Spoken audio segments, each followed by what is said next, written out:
Thank you, Shira, and thank you to the organizers at Torah in Motion. Thanks to all of you for taking the time from all over the world to join us today and explore the world of Second Temple Judaism, specifically through the eyes of some incredible women who are relatively unknown. Usually when I teach, or at least lately when I've been teaching, I've been focusing on literature and on the representation of women in Jewish writings that were produced primarily from the 2nd century BCE through the 1st century CE. And unfortunately, there is often a chasm between scholars who study literature and scholars who study history through the material world, the cultural world, archaeology. And today I am going to dive into Jewish literature, but to try to suss out and find some historical kernels to better understand the world behind the literature and the world that Jews knew in the 1st century BC and 1st century CE, which featured some pretty incredible women.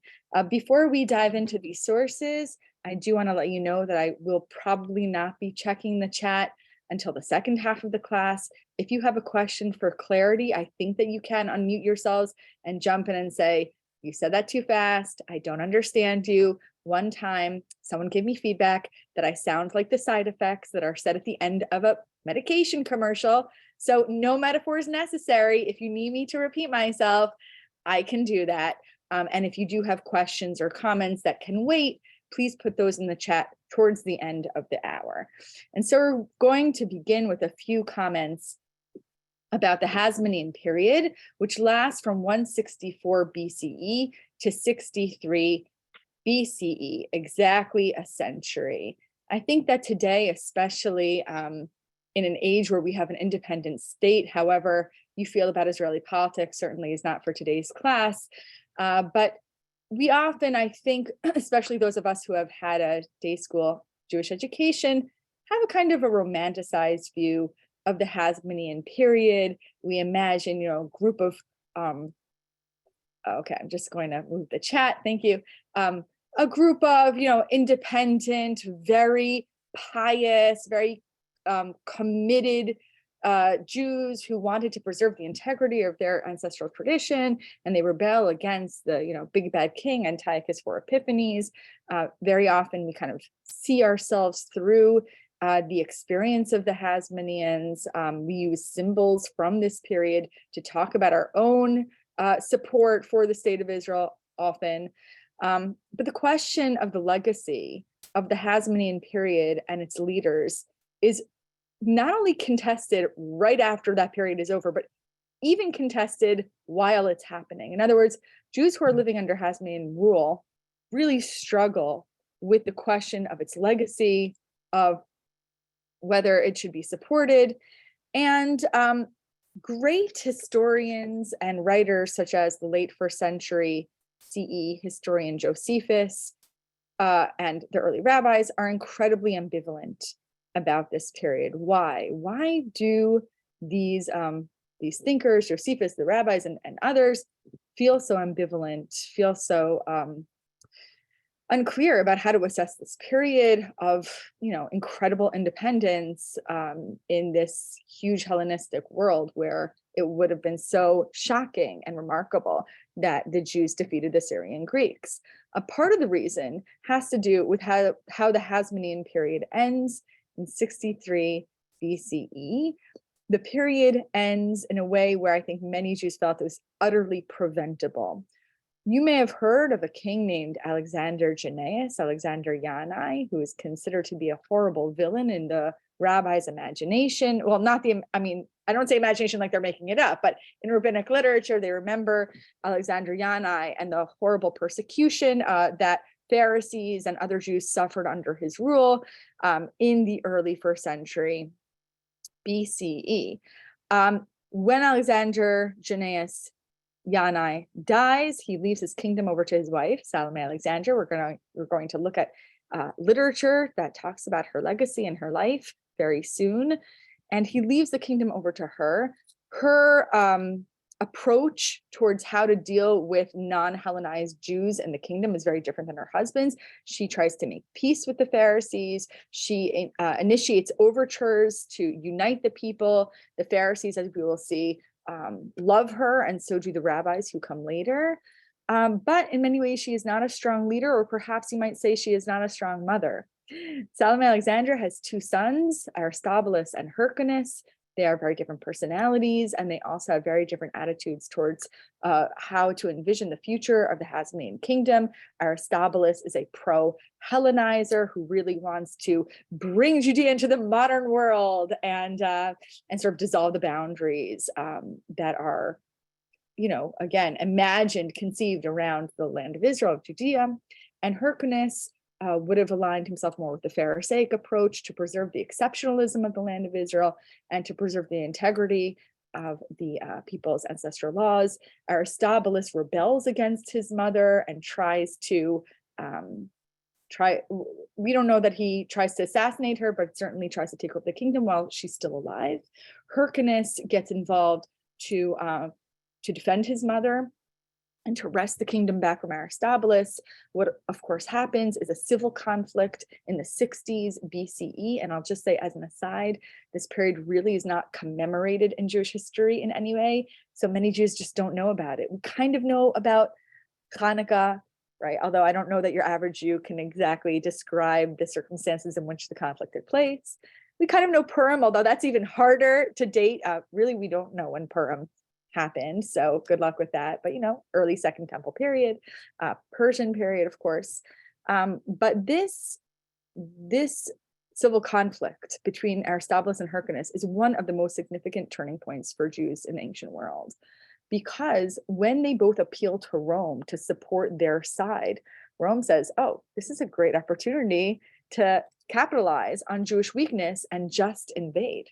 Right? Why would we side with Hyrcanus or Aristobulus when we can harness the weakness of this internal strife, which, by the way, does parallel what happens in 175 BCE when Antiochus IV Epiphanes goes in and enacts all these edicts that prohibit the observance of ancestral law.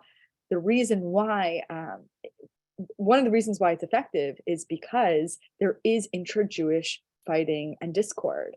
All right, going back to 63 BCE, Rome takes the opportunity to invade Jerusalem. And there's a general Pompey, not the city, Pompey, who invades Jerusalem, and tens of thousands of Jews are killed. This is a massive disaster. And this is the end of the Hasmonean period, which ends in death, which ends in suffering, destruction, physical destruction. And it's also the beginning of Roman occupation. And so when Jews at the end of the 1st century BCE and the 1st century CE are looking back on the Hasmonean period, I don't know that they're remembering those early years of Judah Maccabee running through the Judean wilderness. By the way, First Maccabee says that he's forcibly circumcising Jews. We don't have to imagine that too much. But I don't know that these Jews are thinking about the early stages of this heroism and valor. They might have been thinking about the last moments of the Hasmonean monarchy, which were moments of horrible bloodshed. And so we have, again, figures like Josephus who are very, very critical of those later Hasmonean leaders. And what I want to talk about today is little beacons of light that show up beginning in the end of the Hasmonean period, all the way through the end of the Second Temple period. So from around, from the 70s, I'm just going to address questions later. And I don't think that that's the same Pompey. So all the way from the 70s BCE to 73 CE, you have little beacons of light. And these beacons are associated with female rulership. And so we're going to talk about 3 such women. I have a thumbs up from Deb, but I don't know why. Or you just like that beacons of light come from women. Me too, I like that too. 2 thumbs up, right? So we're going to talk about 3 of these women. We're going to focus on Alexandra Jannaeus's wife, Salome Alexandra, also known in the rabbinic imagination as Shlom Sion HaMalka. And Shlom Sion reigned from 76 to 67 BC. And I think that she gets a very bad rap. And I am here to defend her, because if you read what Josephus says about Salome Alexandra, I'll call her Salome, but remember, she's the same person as Shlom Sion if you read rabbinic texts. If you look at what Josephus says about her, you will think she's weak and she's manipulatable, and she allows the country to enter the brink of ruin because she can't stop Aristobulus, and she lets everyone who encounters her control her. I mean, these would have been tropes that would have been familiar to many readers, Jewish or not, in the ancient world, when it comes to female weakness and ruling with emotions. And Josephus has a lot to say about Salome Alexandra, and I want to take another look at her legacy. We're also going to look at a Herodian princess named Berenice. Now, remember that from 63 BCE, that's the beginning of Roman occupation, but Judea is not fully incorporated into the Roman Empire until 6 CE. So what's happening between 63 BCE and 6 CE? Judea is kind of a Herodian client kingdom. Herod, very famously, but I'll start with Herod's father, Antipas, sometimes known as Antipater, is ruling Judea, but he's not a Judean. He's an Idumean. He comes from the east, from Edom. And the Idumeans were known to have converted to Judaism in the early Hasmonean period, but because some of them converted under pressure to Judaism, and again, what does conversion mean? Don't ask me. I don't know what it means in the 2nd century BC, but okay, they became Jews. They started acting, observing as Jews. But they were not really trusted by local Jews who looked upon these Idumeans with suspicion, and absolutely looked at Antipater and his son Herod and their family with incredible suspicion, and for good reason. Many of us know the legacy of Herod, which was not a very nice legacy. Murdering your wife and her entire family is not a way to enter into, the family tree. Some might say that that's not the best impression one could make, drowning your wife's little brother in a pool. Anyway, I was making light of Herod and I lost track. So Berenike is a descendant of this Herodian family, and she and because the Hasmoneans and the Herodians are marrying each other, remember, Herod marries Miriam, who the rabbis say he murdered and then saved her in honey. Remember, he preserves her in honey because he kills her and then he wants to preserve her. So it's a little creepy. But Berenike is a descendant of both of these families in the middle of the 1st century, and she rules alongside her brother Agrippa too. These two are actually mentioned in the New Testament, but Berenike becomes very notorious and also very unpopular. She's unpopular among Romans. And the reason why the Romans hate Berenike is because she has a little love affair with Titus. Maybe we Jews should hate her too, because we don't like Titus. Remember, Titus is part of the Flavian family who is responsible for the destruction of Jerusalem and the fall of the temple in 70 CE. So now we have another woman who is not remembered very positively, and I'm here to bring her back to you and tell you that Berenike she's great. Now we get to our third friend, Helena of Adiabene. Helena of Adiabene is unique, or at least she's distinct from Shlomtzion, from Salome Alexandra, and Berenike. Helena of Adiabene is not Jewish, or she's not born Jewish. She's born as a Persian queen. And we have sources from Josephus and the rabbis who tell us that Helena and her son converted to Judaism. Again, we're not going to discuss what that meant because I do not know. And I don't know that we can discern what that would have meant to convert to Judaism at this time. But they convert, and she becomes an incredible benefactor of the construction or the development of the land of Israel in the 1st century. And today you can go to Israel and you can find, I think that there's a street named after her, and there are even archaeological sites that are associated with palaces that she built. And she had an incredible imprint on the development of Jerusalem and those environs. But although she, as far as we know, did not live there full time, but she visited. And the reason why Helena is distinct, besides the fact that culturally she comes from a different, sort of a different world, is that Helena is beloved by all who write about her. So whatever source you find about Helena, listen, if someone gives you $10 million or whatever it was, you'll also like her. But Helena seems to have been truly a very a very great friend of the Jewish people. And yes, there's also, and someone just private messaged me, there's also a street named Dr. Salome Malka. I know that street very well. All right. So is there a street named Dr. Berenike? Someone needs to do something about that, because there really should be. So we are just going to dive right in with our limited time. And again, just to review before I share my screen, when it comes to Salome Alexandra, we probably will spend most of our time on her. Josephus does not praise her. He feels like she was responsible for the dissolution of the Hasmonean Empire. The rabbis love Shalom Tzionah Malka.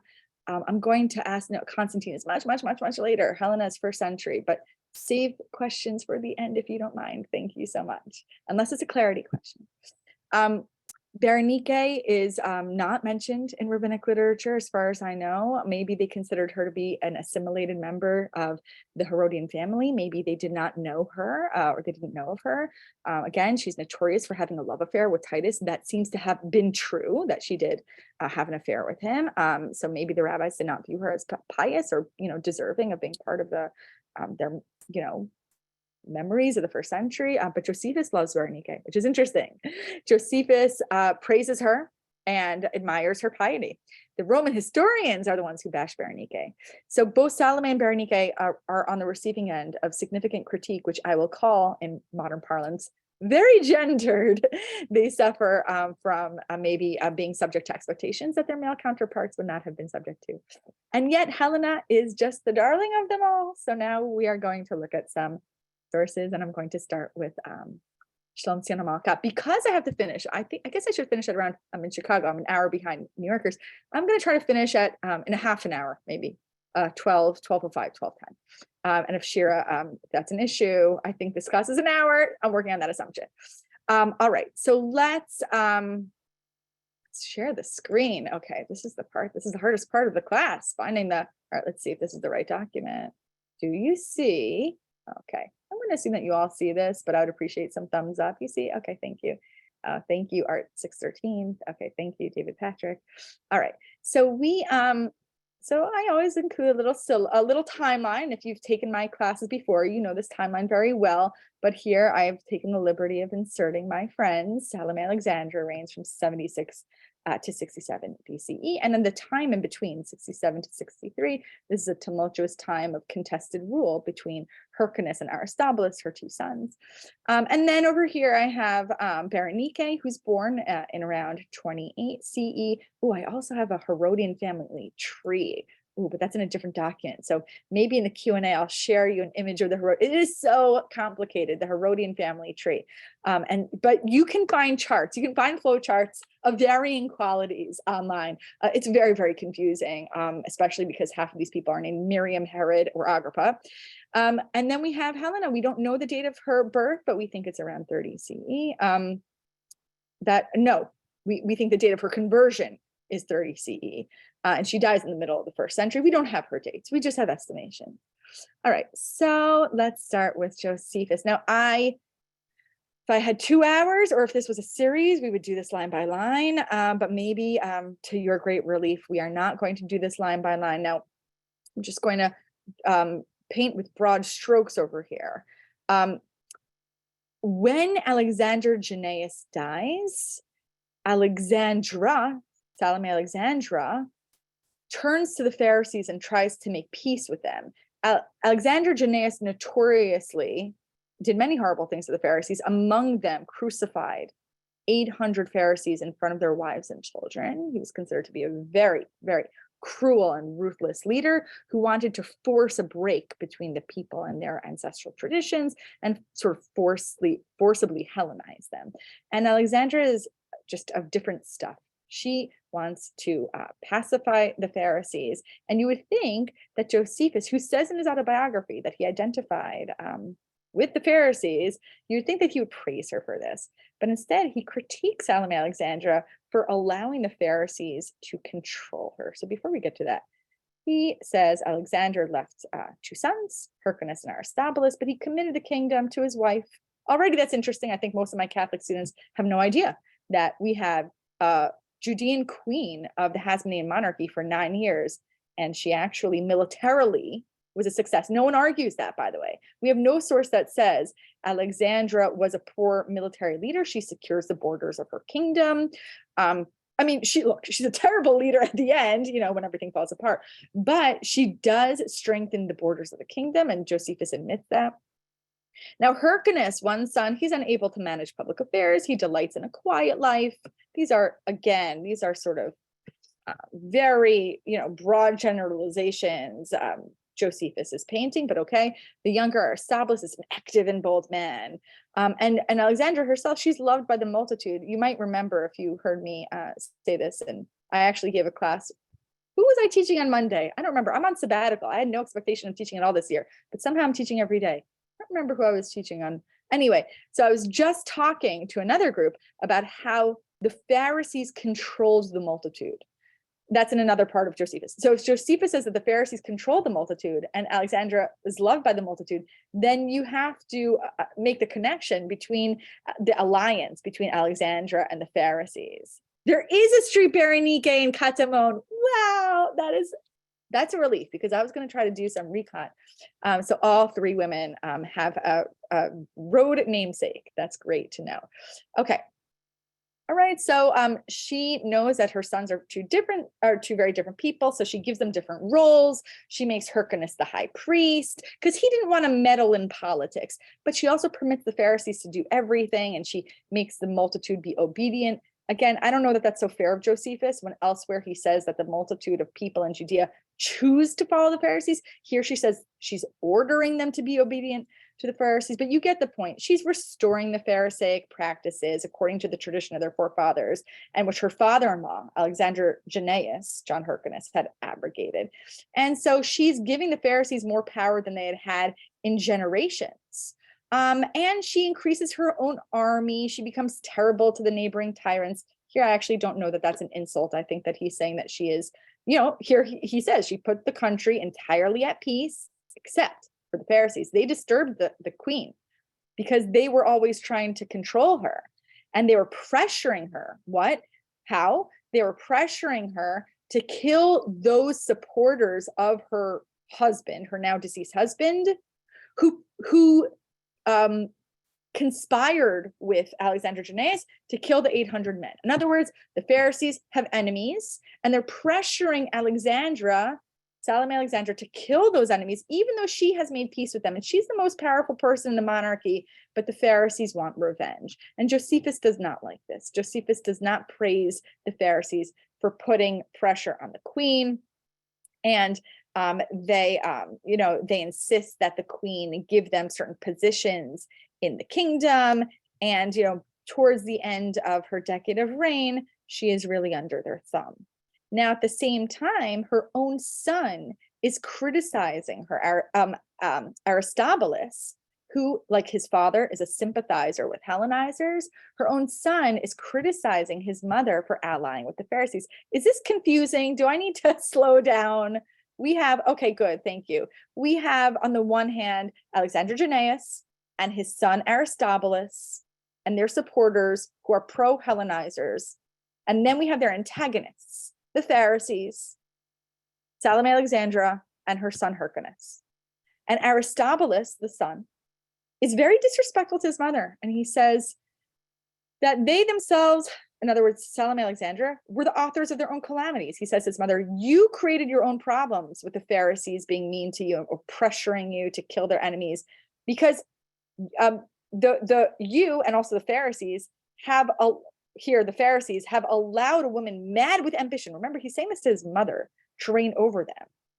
Now, Alexandra doesn't know what to do, and so she's giving over property to Aristobulus. Now, what this culminates in is a civil conflict between Aristobulus and his mother, and then Aristobulus and his brother, Hyrcanus. Again, they both appeal to Rome for support. Rome comes in and invades. I don't want to go through that whole story because I want to stay focused on the legacy of Salome Alexandra. You can read this on your own, but I want to focus on how Josephus remembers her. All right, I see more questions in the chat. Yes, okay, that's good. And yes, please slow down. I'm going to really try to slow down. This is how Josephus remembers Salome Alexandra at the end of Antiquities. Okay, she dies after 9 years, 76 to 67 BCE are the years of her reign. She's 73, nice long life. As a woman, she showed no signs of the weakness of her sex. Okay, that might be sort of a half compliment, but she was sagacious to the greatest degree in her ambition. And we see this trope about Salome Alexandra being inappropriately ambitious, wanting more power than she is entitled to. I do think this is a typical critique of powerful women then and now. And she demonstrated by her doings at once that her mind was fit for action. All right, this isn't so bad, but it gets worse. That sometimes men show the little understanding they have by the frequent mistakes they make in point of government. Okay. She always preferred the present to the futurity. In other words, and I think he might be right about this, in the sense that she didn't see the long-term effects of not choosing one of her sons over the other. She tried to make peace between them and she tried to pacify the Pharisees, but she didn't have the long-term strategy to choose and maintain a successor. She preferred the power of an imperious dominion above all things. And here again, he criticizes her for being ambitious. She brought the affairs of her house to such an unfortunate condition that she was the occasion of the taking away that authority from it. And do you see what he's doing here? He is blaming her for the invasion of Rome. He is blaming her for Roman occupation. He might even be blaming her for the loss of the temple. This is a huge accusation. She brought the affairs of her house to such an unfortunate condition that she was the occasion of taking that authority away from it. Forget Aristobulus, right? And Hyrcanus. It's the fault of Salome Alexandra. Oh my gosh. So that, where was I? In no long time afterwards, she had obtained by a vast number of hazards, this out of a desire of what does not belong to a woman. I really hope that you don't all come away from this talk hating Josephus, but if you feel a little uncomfortable, I sympathize. And all by a compliance in her sentiments with those that bear ill will to her family. Okay. Indeed, her management during her administration while she was alive was such as filled the palace after her death with calamities. All right, we get the point, Josephus. Although this had been her way of governing, she preserved the nation in peace. Okay, so on the one hand, especially at the outset of her kingdom, she she secures the borders from neighboring threats. But because she doesn't solve the affairs that are taking place in her own house, calamity ensues.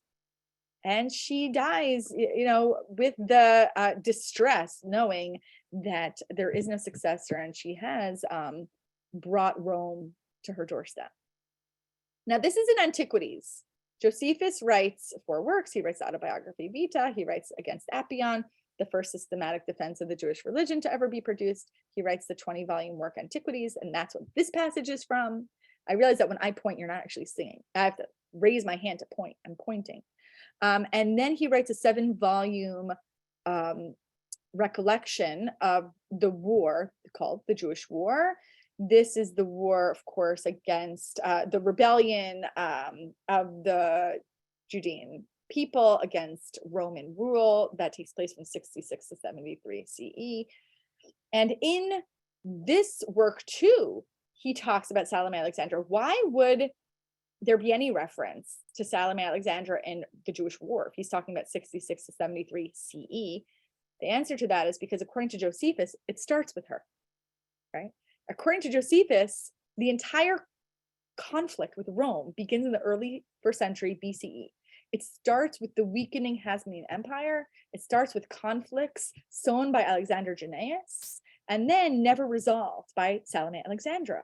And so if you see this is book 1 of 7 books, he really starts way before 66 CE. He's holding the family responsible for Roman occupation. And what does he say about Salome Alexandra in this treatise? Again, it's much shorter. We're only going to look at a little bit.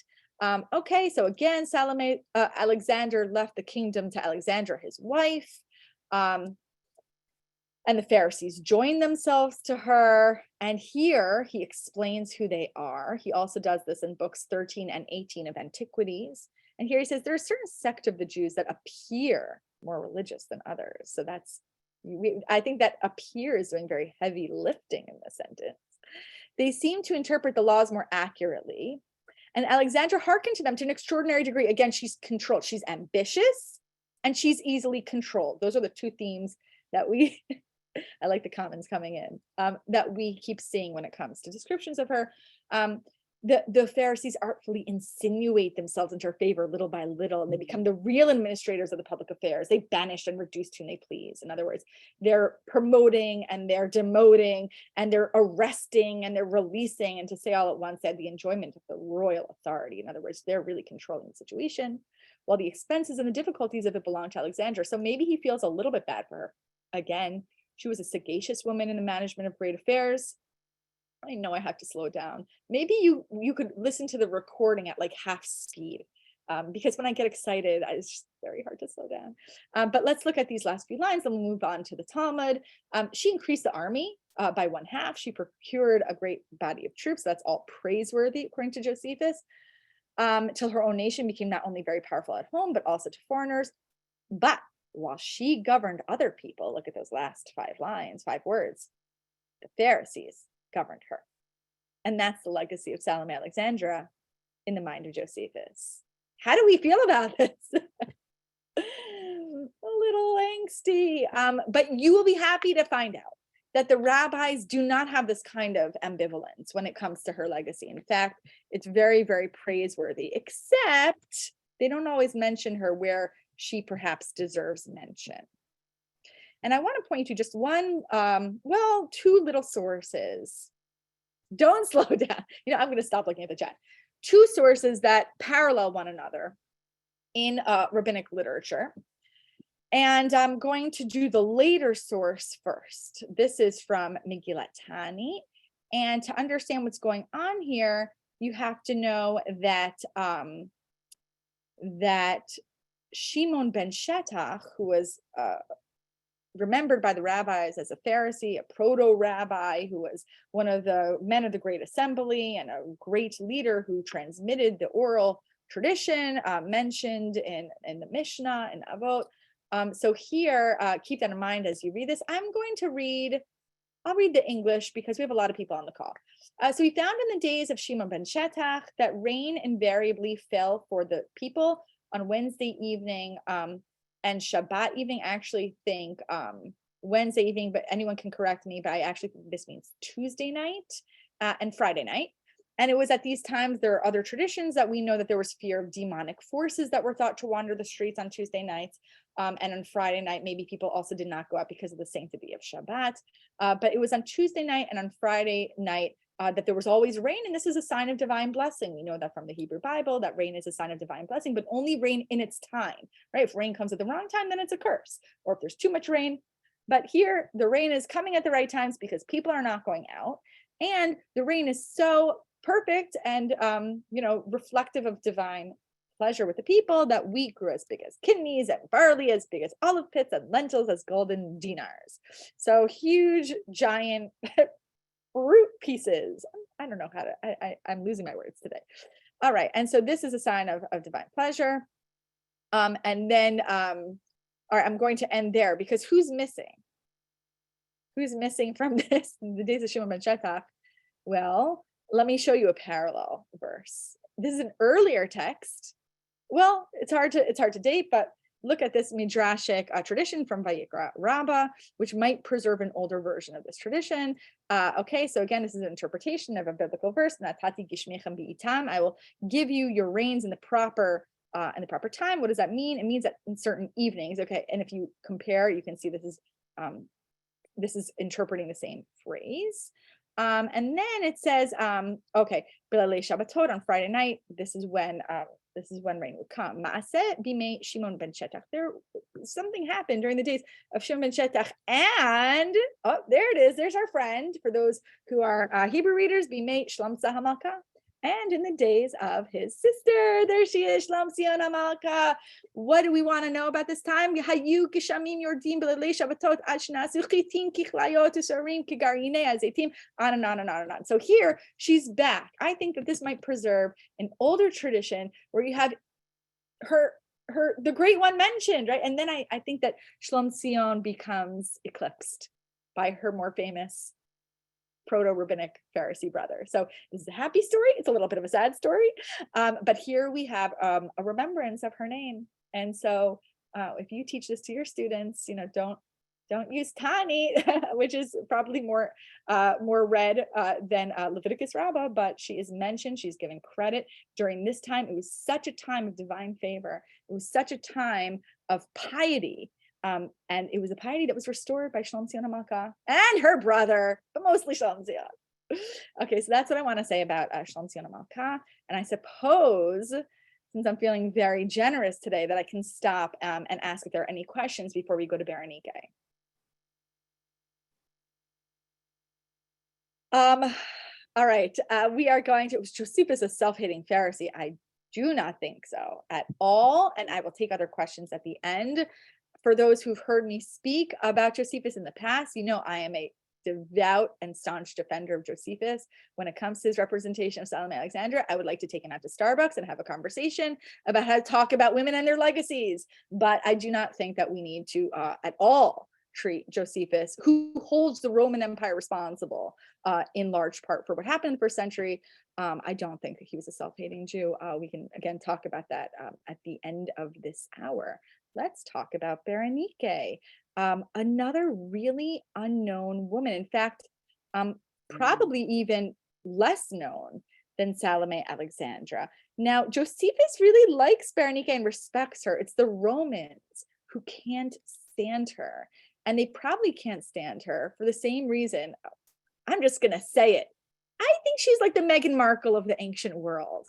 I think that the Romans feel very possessive of their male leaders and princes, and they don't like this outsider. I really should not talk about the British royal family. So forget Meghan Markle. The Romans felt that Berenike was beneath that she was not on his level. But let's go to Josephus's writings first to learn who Berenike is. Who is this mysterious princess?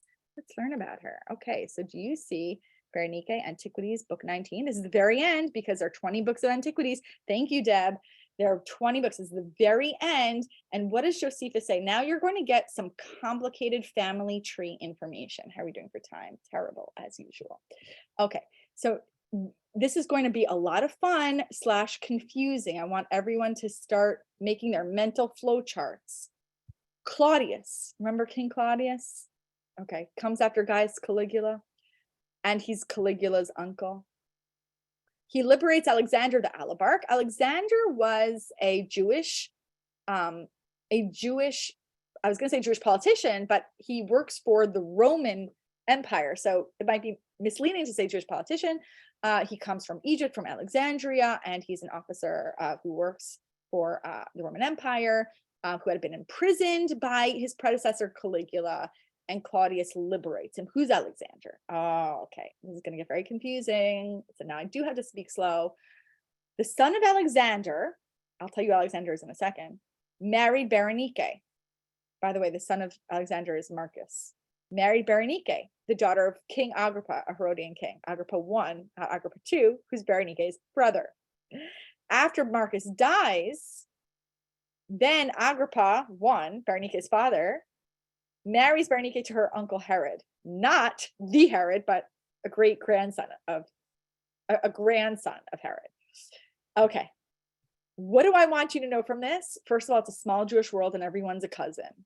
But see, if I said that in person, people would be chuckling. It would be like a joke.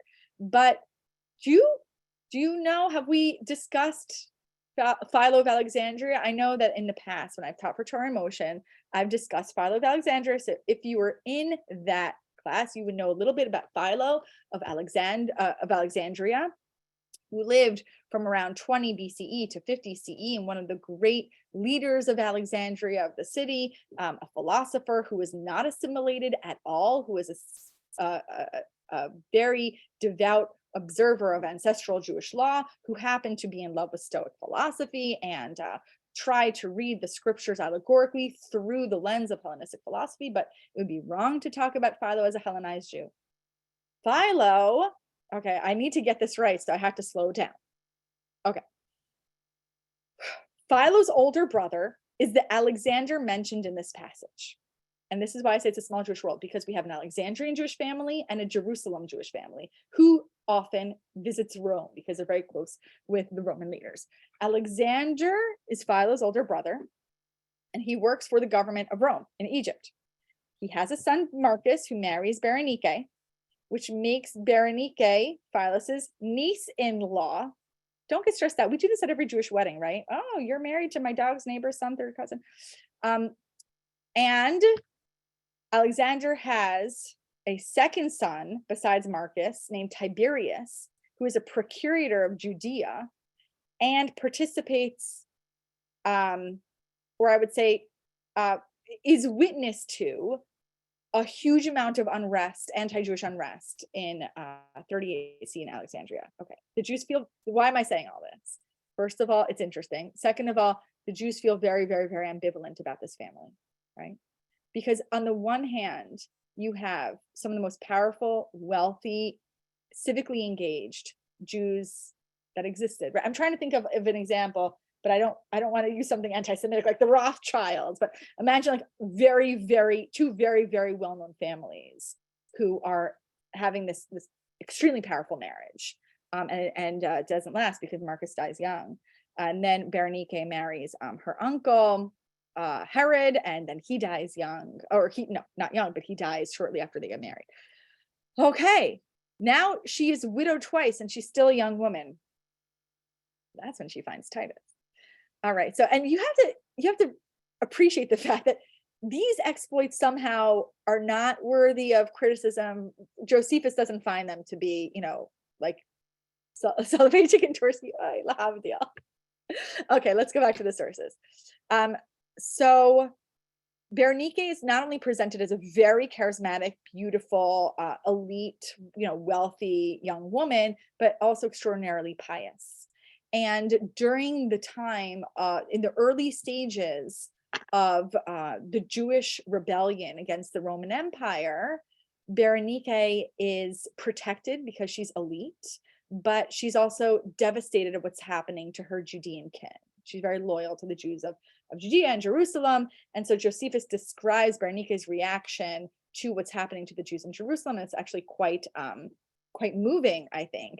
So she witnesses with the liveliest emotion the outrages of the Roman soldiers, and she is sending her own bodyguards to the Roman prefect Florus to implore him, put a stop to the carnage. So she's using her power to try to convince the Romans to stop killing Jews, please. But of course, they don't listen to her. They turn a deaf ear to her prayers, even though they know, she's among the Jews. She's powerful. But this is just so stunning. The mad rage of the soldiers vented itself upon the queen. So she ends up being put at great risk for her life. Not only do they torture and they put their captives to death under her eyes. So they think, okay, maybe we can't kill her, but we can terrify her by killing bodyguards and others near her. But they would have killed her also had she not sought refuge in the palace, where she imagined this terrifying night that she has. She passes the night surrounded by guards, dreading an attack of the troops. So she puts herself in danger to beg Florus, the Roman prefect, to have pity on the Jews. And they're like, no, absolutely not. In fact, they kill, a bunch of Jews in front of her, and she hastens away to a palace. And imagine her just shaking through the night, terrified that they're going to come for her. And not only was she so pious that she put herself at risk on behalf of the Jewish people, but she had happened to be in Jerusalem because she was discharging a vow to God. And so we're going to talk about that more later. What does that mean that she was discharging a vow to God? It was customary for those suffering from illness to make a vow to abstain from wine and to shave their heads. Was she a Nazarite?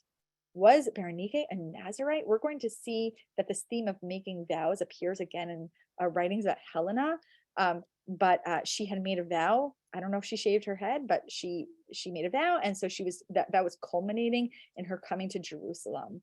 These rites Berenike was undergoing, and she would come barefoot before the tribunal and make supplication to Florus without any respect being shown to her, even at the peril of her life. So Josephus he's in awe of her. She's this pious woman. She's lives her life like a princess, could have been hiding away somewhere in a Roman villa, while there's carnage taking place throughout Judea and Jerusalem.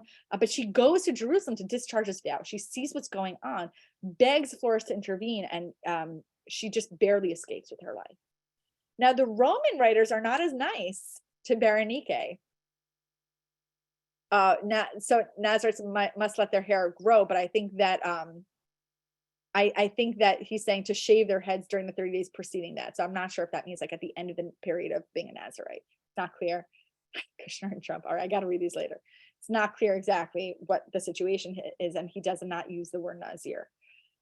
Okay, let's look at some of our Roman writer friends. So Suetonius says that Titus, Suetonius writes little vignettes on each of the lives of Roman emperors, and he critiques Titus for riotous living.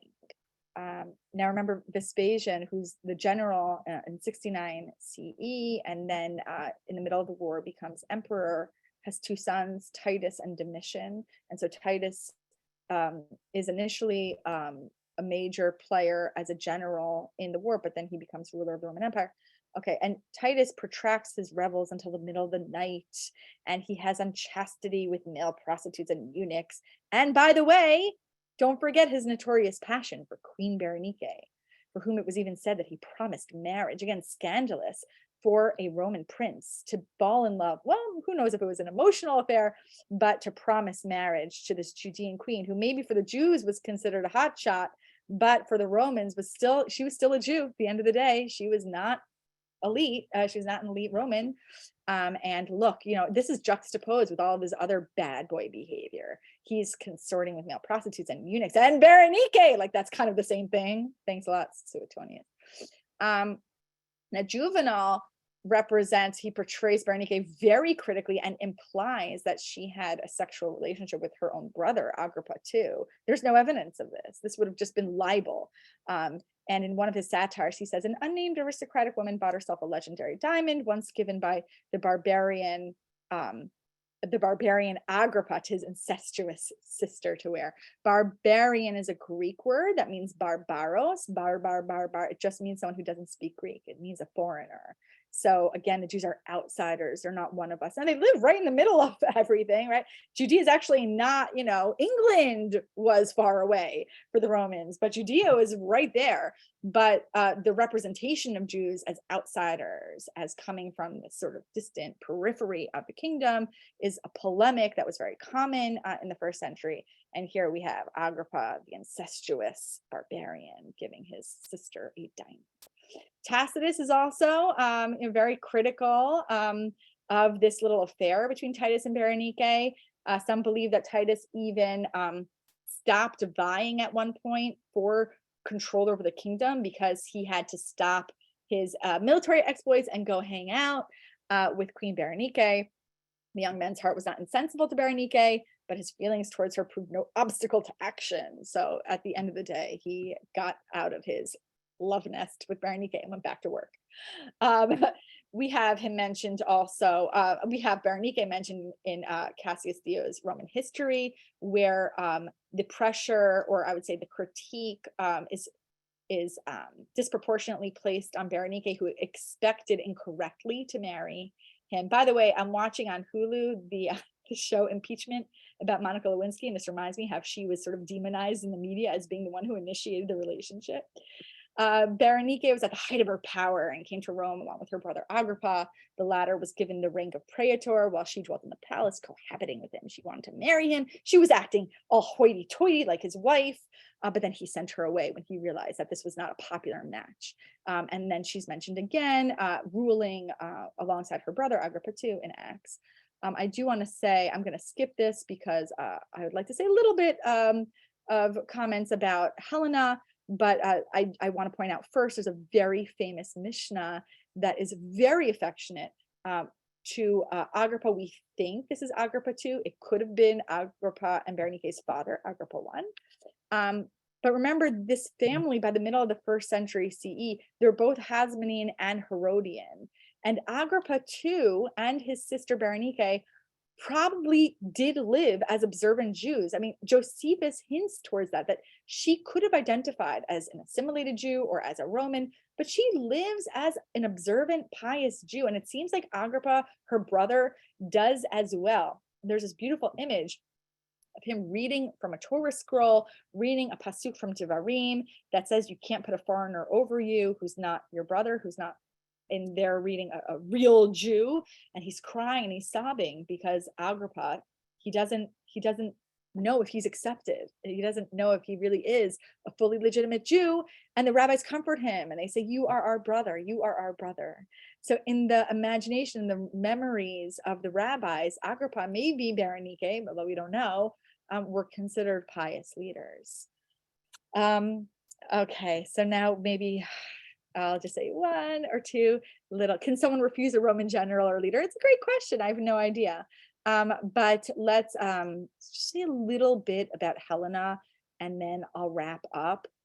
You have the source sheet and you can read Josephus's very interesting description of Helena of Adiabene and the conversion of her son to Judaism. There's just a few things that I want to point out here. So I'm just going to scroll down.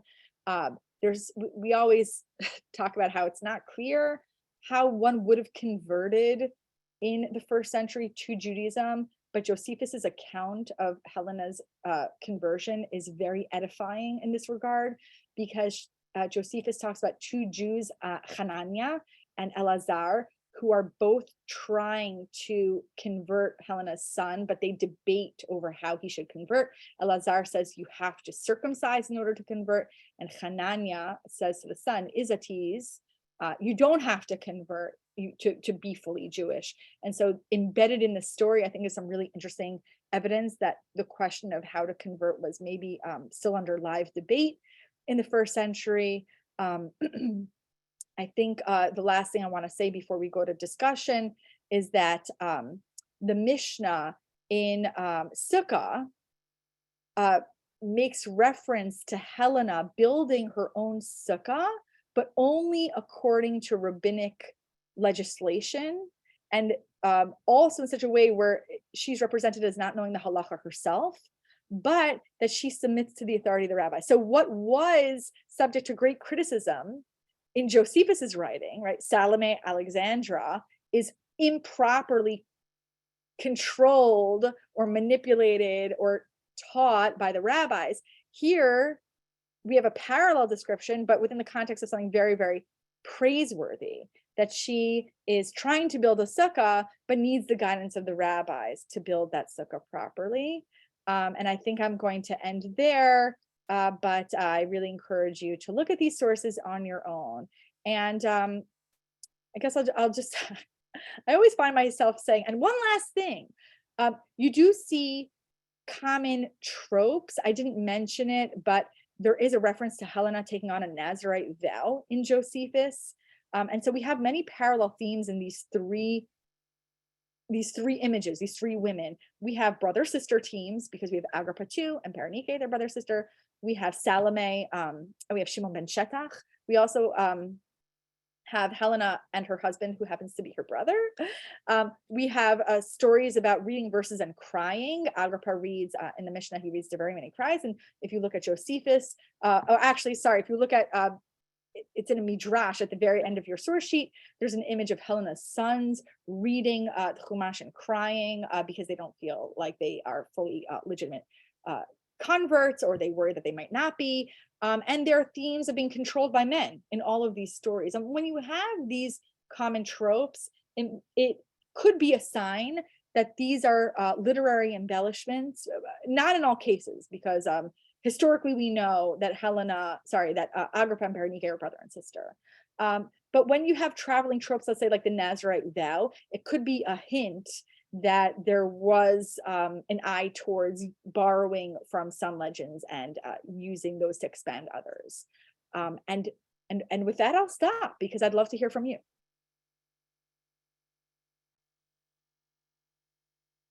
Any questions? I think most of what I'm seeing are comments or funny one-liners in the in the chat. I'm going to, as I always do, give you my email address, simkovich@ctu.edu. I think in a way this is more fun than reading Jewish literature about women, because these women were alive, they were real, they were in a way taken for granted, which is good. In other words, female leadership was not shocking or subversive or strange or controversial to the rabbis. It was just a fact of life. And I think that it would be ideal if we mainstreamed these women into our memories of this very important period. As queen, was Shlomit permitted to participate in ritual publicly? Shlom Sion Malka. Yeah, I mean, I think so, although we don't know the details of that ritual, but it's an interesting question. Did she like read the Torah? Did she perform Hakel?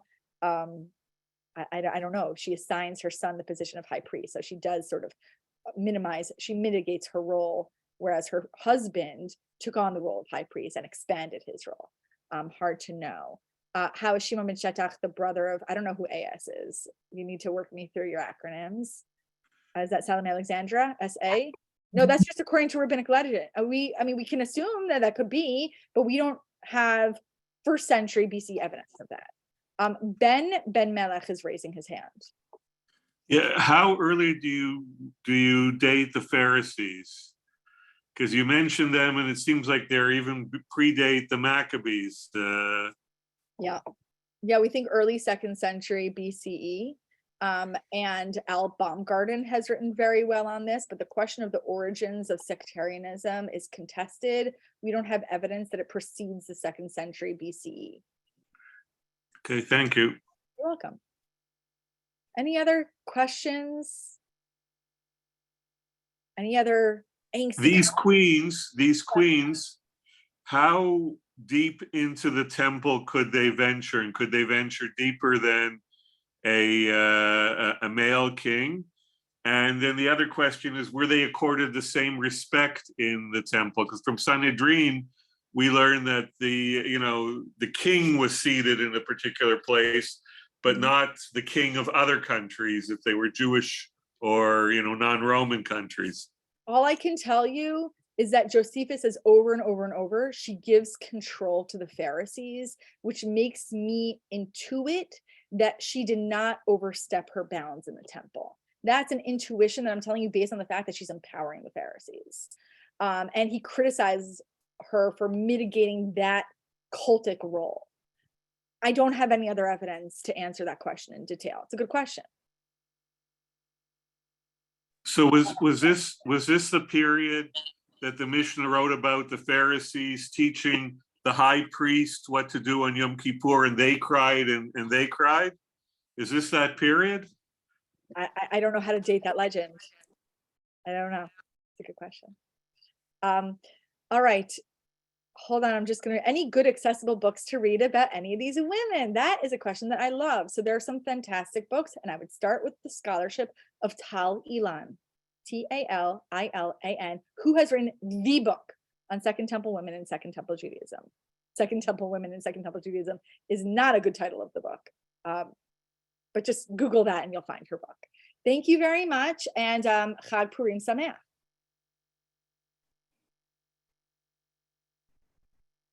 Wonderful. Somebody wrote so much information. Great lecture. At a time. Great lecture. Thank you. Thank you very much. Thanks for Okay, thank you so much. Very good. Thank you. take care. Thank you. Happy Purim. Hag Sure. Sameach. Thank you. How many people are on here? Let's say. 60.